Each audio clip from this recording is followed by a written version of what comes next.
What's up, everybody? There's my setup. I find those on my job for one of the furnace, the heat blower. It's a Gentech motor.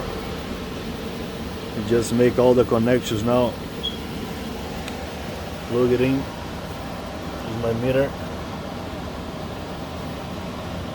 111 watts per minute. I have those 24 volts transformer, so that's where you can turn that thing on. And like how you guys see it, blow nice air.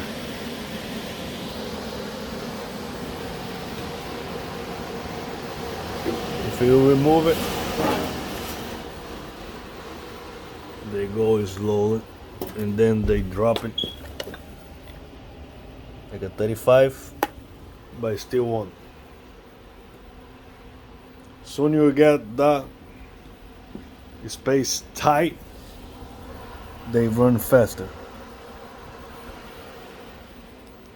Check you guys on another one.